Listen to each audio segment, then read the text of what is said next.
diferença. No fundo, não é o outro que nos ameaça neste ponto, mas nós é que não suportamos sermos nós mesmos. Entendem? Mas calma, essa é só a primeira parte. Essa é a solidão psicológica.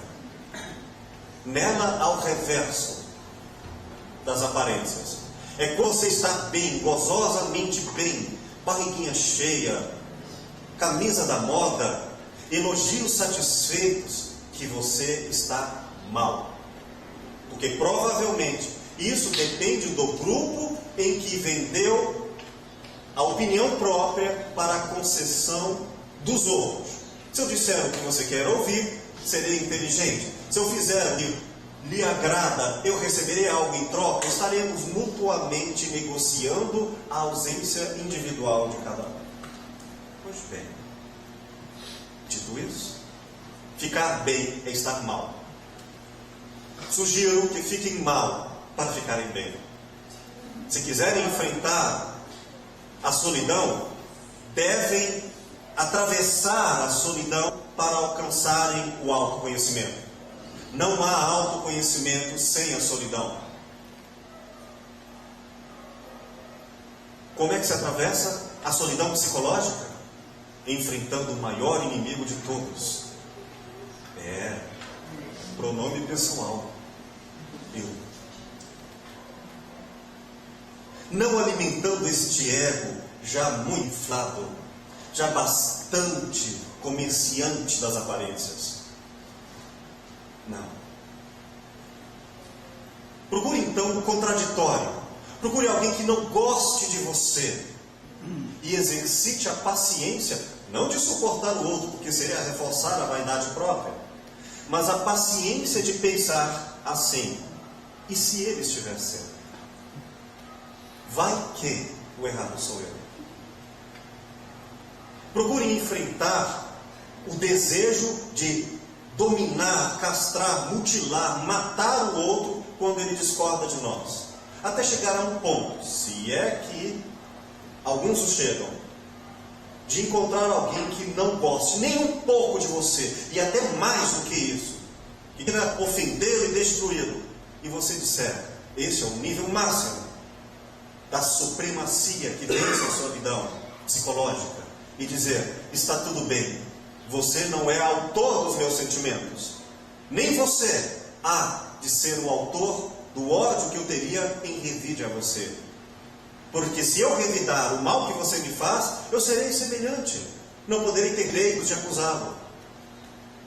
O supremo amor do perdão, do que nega a própria vaidade, nos cura de nós mesmos.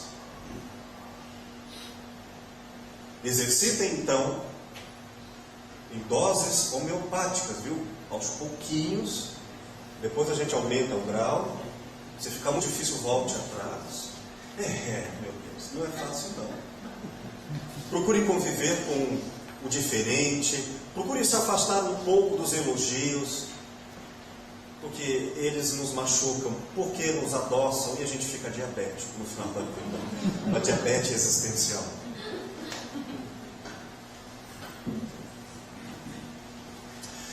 Dizia nosso querido amigo iluminado Freud, naquilo que ele acertou, ele também teve lá seus problemas, como nós. Podemos nos defender de um ataque, mas somos indefesos ao elogio. Então, cuidado. Há uma cura para a solidão psicológica, e ela se chama solidão filosófica.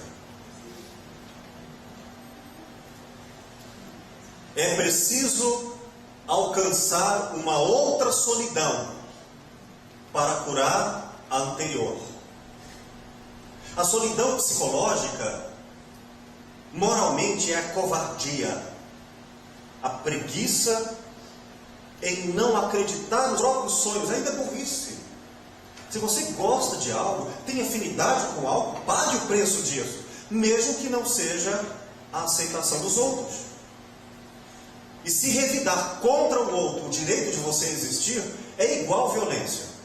Basicamente é o seguinte: papai, mamãe, clube de futebol, queridos amigos de igreja, de qualquer instituição, respeito você, mas sinto uma vontade íntima de seguir este caminho. Algo, vou chamar assim definidamente, que depois, se merecer, chamarei de eu próprio, algo me diz: para seguir esse caminho tem a ver comigo. E não se corrompam. Se gostou, você viu os meus sapatos coloridos? São de duas cores. Mandei fazer. Ao fazê-lo, porque tem a ver comigo, quem eu fiz? Então, ao fazer e usar o sapato, mas agora o sapato é meu, eleito pelos meus valores. E demorou um tempo, porque os outros vão dizer é feio. Igualmente, é bonito. E não é pelo outrem, é por mim. E se é por mim, terá um efeito profundo. Não será nem vaidoso e não será nem violento. Apenas tranquilamente eu. Há em todos nós, o que eu não preciso dizer de longe, uma sensação de ser você. Encontre-a e alimente-a. E ela tem a ver com simplicidades. Mas enfim, a solidão filosófica como cura solidão psicológica. Gostariam de conhecê-la? Uma palavra mais conhecida para a solidão filosófica: responsabilidade.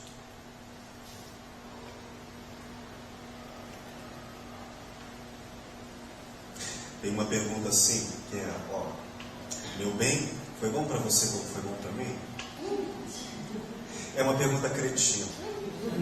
Você nunca vai saber. Meu bem, estou bonita? Olha, a pergunta já indica que ela só quer uma resposta. Imagine se ela fosse sincera. Quem ama não pode ser sincero. A verdade do amor não é sincera. Então vamos lá. Imagine se a gente tivesse o poder de eu me beliscar e você se sentir. Não tem, né? Solidão existencial, filosófica, foi muito bem elaborada por filósofos como Jean-Paul Sartre. A solidão existencialista. E que paga o preço que for necessário para ser dono revogável do seu próprio eu.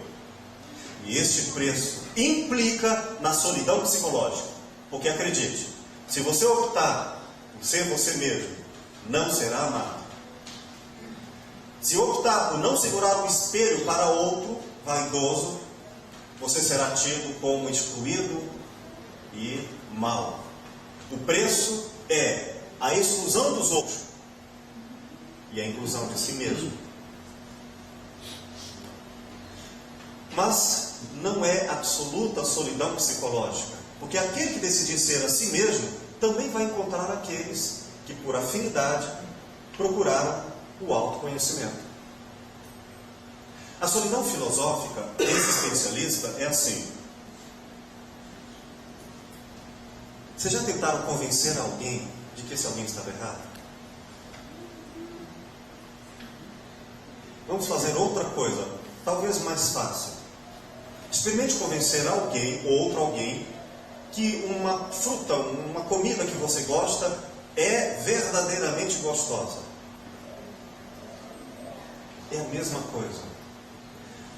Solidão existencialista e filosófica significa: você nunca vai entender o outro. E mais, não me venha com esse pedido choramingando de que ninguém me entende. Você nunca será intimamente bem compreendido pela razão. Não é possível. Pelo corpo, pelas emoções, não é possível. Você não vai sentir o que eu sinto. Então não adianta eu explicar muito. Você não vai entender o que eu penso, porque isso implica toda a lógica que carrega e construo comigo. Não adianta. Não vai. Então o que a gente pode falar diante do outro, se comunicar com o outro? Um pouquinho. Só isso. No fundo, ninguém vai substituir você. Isso é solidão. Então não adianta nos momentos de período estar assim, mãe, porque não virá. Nem Jesus, ninguém vai substituir a sua tarefa de ser você. E essa, meu caro, é incomunicável. É solidão. Essa solidão no começo assusta. Então eu tenho que ser eu mesmo? Sem um aval, sem a concessão de ninguém.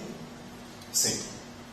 Algumas pessoas começam temerosas por esse caminho, mas depois de algumas brigas entre casais, entre amigos, você começa a amadurecer, se é que acontece, mas espero ter a aura de algumas pessoas aqui que inspiram dizer que vão entender. Eu só posso ir até o mundo do outro até um certo ponto, a partir daí é com ele. Posso lhe dar as minhas palavras, mas não o significado do que intimamente eu gostaria de lhes dizer. Posso lhe dar meu sorriso, mas a minha alegria, essa você nunca terá. Terá que merecê-la por si mesmo. Posso ajudá-lo, não caminhando por você, mas lhe dando perspectiva. Não é por aqui, não é por aqui. Colocar barreiras aqui para que a alternativa seja a mais próxima do caminho íntimo. Posso ajudar em perspectiva. Eu não posso ver por você, mas se eu lhe disser, olha, um pouco mais para a esquerda, um pouco mais à direita, você vai ver. Eu posso indicar as possibilidades. Posso até ajudar, dizer, eu te estendo a mão, mais um pouquinho. É como com a extensão da mão alcançar o pôr do sol. Experimentem. Quem queira e não conseguir no dia, tente no dia seguinte. Quanto mais caminhar em direção ao horizonte, ele se atualiza também. Mas sem que se der conta, quanto mais caminha em direção ao horizonte do nascer do sol, por mais que não o alcance, você avança. É a sensação de que você caminha sozinho. Uma das características da solidão existencialista é nunca tire do outro a dor e a alegria de ele se construir. Portanto, pelo amor de Deus, se alguém sofrer muito, brigou com o namorado, entra chorando, boar, imediatamente, pelo equívoco da solidão psicológica, acreditamos que essa pessoa está sofrendo, mas eu não vou ao mundo dela. Sou eu que estou sofrendo pelo sofrimento dela. Isso é egoísmo? Não é caridade? Aí eu vou querer consolá-la, porque eu não suporto a dor. Eu, o egoísta, que queria só estar vizinho de pessoas sorrindo, me dando chocolate e sorvete de flocos, coisas que eu adoro. Então vem alguém chorando e acaba com a minha festa. Eu estou aqui vendo um filme muito bacana, vem alguém chorando e triste, eu tenho que ir lá consolar, mas que troca! Parece caridade querer consolar o outro, mas é incapacidade pessoal de lidar com a dor. Então eu vou fazer isso com o outro, sem vergonhice. Muito do que se chama de caridade é ofensa ao direito de sofrer. Fere o direito e a necessidade legítima da alma crescer com a dor. E aí eu vou lá querer consolar a outra pessoa. Qual o problema da dor, pelo amor de Deus? Qual? Me digam, qual o problema de sofrer? Ah, porque dói. Tá. Então procure beber para esquecer, vai perder a memória. Tente arrumar uma outra pessoa para esquecer e acabar com a dor da anterior. Naturalmente vai repetir. E quem vai ser a outra pessoa escolhida, se eu não mudei a perspectiva, quem eu vou ver? Aquela que está no mesmo ângulo de visão. Se eu não mudei a visão, vou encontrar os afins. Depois vou usar a frase: por que Deus só manda gente assim para mim? É porque você é um míope e só está olhando na mesma direção. Vai encontrar quem? Seus pares. É muito natural. É graças àquele sofrimento. Se a pessoa lhe fez sofrer, vamos imaginar essa crença, mas até existe a perversidade. Até, nem sempre. Quase sempre a gente sofre porque não tem a mamadeira. Pronto, do jeito que a gente queria. Mas vamos imaginar que o outro não fez sofrer. Essa dor vai alimentar de experiência um tanto de solidão existencialista, filosófica. Esta dor vai me ensinar algo. Isto é certo, isto é errado, cada um com as suas lições. Aprendeu? Ótimo. Então agora para de sofrer e vamos lá. Ótimo. Se você aprendeu a cair, vai aprender a levantar. A dor cura da ignorância da dor.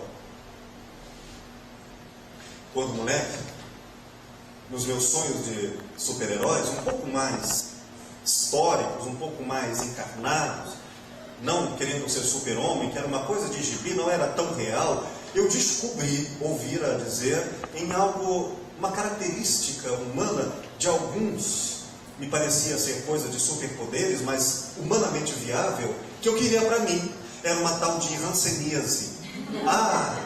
Então eu queria, mãe, eu quero ter hanseníase. Fiquei feliz com aquilo. Eu me imaginava, eu que não era de briga, mas a imaginação era alienada para os filmes. E nos filmes você é mais você mesmo, quando bate todo mundo da vida com aquele olhar e diz assim, o super-herói, o vilão. Então eu imaginava eu com a tal hanseníase, no meu corpo inteiro. Aí alguém iria me socar, e eu dizia, não doeu. Todo igual gaposo, feliz, porque eu imaginava que isso era hanseníase.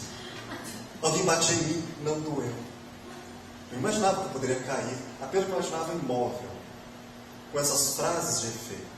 Uma felicidade. Aí ela foi me contar o seguinte, que ela sabia que eu era gozo de nascença, que não adiantava dizer, não tenha, não queira isso, tinha que me provar. Filósofo. Se você estivesse, estávamos na cozinha, essa conversa foi assim, e ela estava fazendo comida. Se você estivesse olhando para o lado, colocasse a mão no fogo e não sentisse dor, o que aconteceria com a sua mão? A minha imaginação mexeu uma forma, vi a minha mão queimada. Bastou esse exemplo, eu já comecei a elaborar outros. Eu atropelado, caindo, quebrando em 1000 pedacinhos, mas não sangrando. Eu imaginava cheio de pedaços, eu não podendo ir para o hospital, ou porque eu não estava sentindo dor, não me curar. Naturalmente, eu morreria, porque eu não teria sentido a dor. Então, querem alcançar a sua alma filosófica? Amem a dor. Não a procurem, não precisa se dar esse trabalho, verá muito. Já tem demais. Essa não falta. Mas ame a dor. Amar a verdade.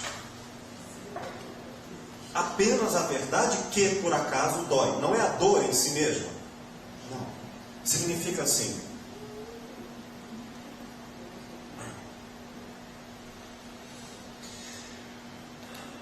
Se aquela garota, por exemplo, cujo namorado lhe machucou, lhe reclamou, e ela está ali no quarto chorando, se ela não passar por essa dor, eu vou lá, consolo, mas não digo não sofra. Eu vou dizer isso aqui, isso vai passar, faz um cafuné. Mas se eu conseguir tirá-la da dor, eu tirarei dela a experiência, e aí vai ter karma, aquela coisa mineira, karma que melhora, mas não melhora. Porque ela vai voltar a outra experiência até que venha a consciência e ela entenda o que aconteceu. Portanto, eu como terapeuta em consultório, trabalho com filosofia clínica há muitos anos, as pessoas chegam com 1000 reclames, e sofre isso, e sofre aquilo, eu falei, que bom. Está preparada para a mudança. É um dos indicativos de maturidade. Então, pelas dores, pelos sofrimentos, eu vejo em que ela está vivendo. Se ela não estivesse sofrendo, como eu poderia saber? Muitas vezes, como um médico que, se você não reclama onde dói, ele vai lhe ajudar. Se você não tiver a mínima notícia da dor, tem como encontrar a causa. Então a dor é a boa notícia. Quando alguma coisa estiver errada, ao invés de fechar os olhos para ela, preste atenção, porque dor significa, eu estou lhe dando uma boa notícia. Fulano não presta. Que boa notícia. Ao invés de reclamar, pegue essa informação e faça uma coisa útil com ela. Se, por exemplo, você não quer a presença dela, então pegue essa boa notícia, não reclame do outro que serve com ele, e se afaste. Mas a comida está estragada. Não reclame da comida. Olha que bom que você agora sabe que a comida está estragada. O desagradável é bom. Se eu não tiver isso, eu morrerei. É graças ao seu sofrimento e às dores que você sabe os limites para respeitá-los e cuidar deles. Então não reclame. Reclamar é falta de solidão filosófica, solidão madura. Reclamar é querer dizer: eu não quero saber da vida, eu quero docinho, quero que tire um analgésico. Se eu pisar num espinho de laranjeira, vocês conhecem aquele espinho desse tamanho? E o espinho até atravessar o meu pé e ficar com a ponta para cima, e alguém disser para você: não vou tirar, eu só vou passar um analgésico para você não sentir nada, pode jogar futebol, você vai? Não é melhor resolver isso? Não, eu faço o seguinte: eu me tapo os olhos, passo um analgésico que eu vou jogar. É isso que a gente faz quando não quer o sofrimento, que é só prazer. Estamos viciados em prazer. Então mamãe, papai e amigos, quando vier o sofrimento, não reclame dele e também não o elogie demais. Simplesmente é uma boa notícia, cuide, é uma boa informação. Sofrimento é lição de vida. Não é nem bom, nem ruim. É uma notícia. Cuide disso. Significa que na solidão existencialista, você vai substituir o conceito de carência de responsabilidade. Eu tenho carências, mas isso não é solidão. Eu assumo quem eu sou. Eu, como professor, vejo essa notícia. Por exemplo, uma certa caricatura. No curso de Direito, eu leciono filosofia. As pessoas entram um tanto apaixonadas, querem salvar o mundo, são idealistas, românticas, pensam na justiça. Esses gritos de passeata pública feito de Facebook. Sonham com as justiças. Aí começa a estudar direito civil, direito penal. Mas que droga! Começa a reclamar. Quando termina a matéria, a pessoa que amava o direito termina uma prova e diz: graças a Deus, eu não quero ver nunca mais isso na minha vida, eu odeio isso. Quanto mais ela vai avançando no curso, mais ela vai odiando aquilo que depois, ao final, ela vai dizer: eu amo o direito. Como é possível amar com um nome aquilo que passou o exercício de ódio? Então você vai sofrer. Sofrer é bom. Só que comece a retirar a ideia de sofrimento ligado a mal, coloque sofrimento ligado ao prazer. Só que agora a palavra não é essa, é alegria. Você sofre e fica alegre. Porque se você quer fazer um curso de direito e está sofrendo muito por estudar bastante, por se sacrificar por aquilo, mas isso vai lhe deixar a pessoa que você quer ser, esse sofrimento lhe faz bem. Não é bacana? Então, solidão filosófica é: aprenda a amar o sofrimento que constrói a sua vida. Não é prazer, não é alegria. Quando você está no seu caminho, sofrer é sinônimo de eu.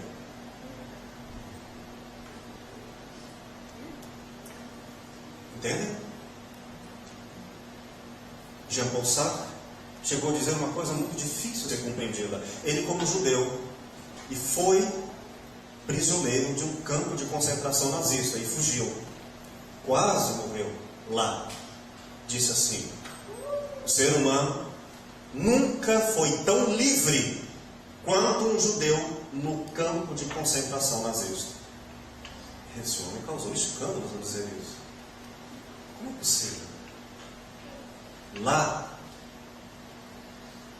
Lá, diante da extrema dor, ninguém poderia pensar o que quisesse, falar o que quisesse, pelo mero descuido à vontade de não ser ele, por conta dos outros, para agradar em qualquer vaidade. Poderia? Morreria. Tudo que ele agisse, pensasse, até o olhar, teria que ser muito bem pensado, porque a vida dos outros e a própria vida dependia disso. Então, do lado de fora, eram proprietários do seu corpo, eram autores do meio externo, mas a alma dele, o espírito dele, aquilo que merece ser chamado de pronome muito pessoal, o eu dele, ali ninguém manda. Ali ele elabora o seu pensamento, e ele sabe que se ele não for ele, morre. Ele é muito digno, muito autor de si mesmo, porque não reclama de nada, faz de toda dor e de todo prazer pulsão de vida. Ou você morre, ou então viva a crença que você tem. Então, o nazista não tirou o judaísmo do seu coração, não tirou o pensamento da sua mente, não tirou os sentimentos dele, nem o ódio poderia ser dado ao outro, porque não é o outro o autor dos meus sentimentos. O outro faz mal ao meu corpo, ou tenta fazer a mim, mas eu sou o autor de mim. Esse homem é livre. E aquele outro, que vive pelas vaidades à espera de um elogio e a destruição dos que discordam das suas aparências, este é livre? Não. Percebem o que é solidão filosófica? Do lado de fora você é prisioneiro, do lado de dentro você é livre. Só que quando você alcança essa liberdade, não tem lado de dentro e fora, porque você compreende o outro, mesmo que não seja compreendido. E essa é a maior sabedoria desse eu da solidão filosófica. Porque eu compreendo, não preciso ser compreendido. E esse amor é superior ao da solidão psicológica, que quer ser amado e por isso se prostitui de desejos para que o outro lhe boa, como uma criancinha querendo ficar ao gosto da mãe para receber a mamadeira. Não. Agora, significa eu amar mesmo não sendo amado, compreender mesmo não sendo compreendido. Olha, isso poderia ser dito por algum santo, mas estava em Jean Paul Sartre. Mas isso não é tudo. Porque o preço para o existencialismo filosófico dessa solidão é a angústia. Angústia. Porque eu sei que nós gostaríamos de receber carinho. Meu amigo, não vai. Eu sei que eu gostaria de não morrer. Os espíritos morrem, sabia? E também tem medo de morrer. É morte do apego. Eu não quero perder esse emprego. Eu não quero perder essa pessoa. Eu não quero perder esta aparência. É morte. Ah, dói. E sabe o que significa solidão existencial? Essa que você tem que encarar a sua vida? É simples. Angústia. Não adianta. Ninguém vai me entender. Experimente comer um pedaço de chocolate e dizer para outra pessoa: você me entende o que eu estou sentindo? Ela fala: entendo. Você olha para ela: não, você não sabe. Angústia de não ser compreendido. Estão preparados para isso?